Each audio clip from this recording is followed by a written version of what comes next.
کیا آپ کو معلوم ہے کہ نماز کو اول وقت میں پڑھنے والا شخص ان 8 فضیلتوں کو حاصل کرتا ہے جن سے نماز کو تاخیر میں پڑھنے والا شخص محروم رہتا ہے؟ وہ 8 فضیلتیں کیا ہیں؟ آئیے دیکھتے ہیں۔ امام حسن عسکری علیہ السلام فرماتے ہیں کہ حضرت موسیٰ علیہ السلام نے اللہ سے سوال کیا، اے اللہ، جو نماز کو اول وقت میں پڑھتا ہے اس کا صلہ کیا ہے؟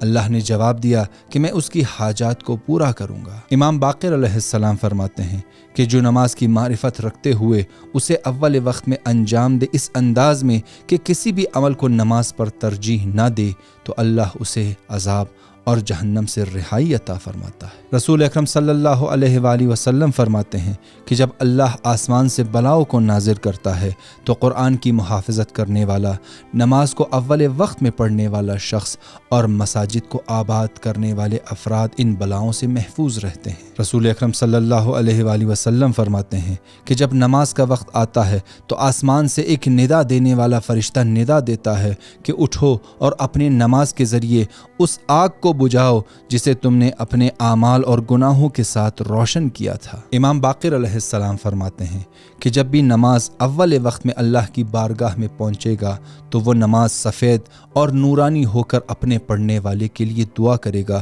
کہ اللہ تمہیں محفوظ رکھے جس طرح تم نے مجھے محفوظ رکھا ہے۔ امام صادق علیہ السلام فرماتے ہیں کہ موت کے وقت ملک الموت شیطان کو نماز اول وقت پڑھنے والے سے دور رکھے گا اور اسے شہادتین کی تلقین کروائے گا۔ اور رسول اکرم صلی اللہ علیہ وآلہ وسلم فرماتے ہیں، اے علی، نماز کو مکمل وضو کے ساتھ اور اول وقت میں انجام دو، کیونکہ نماز کو بغیر کسی عذر کے تاخیر سے پڑھنے والا شخص اللہ کی غضب کا سبب بنتا ہے۔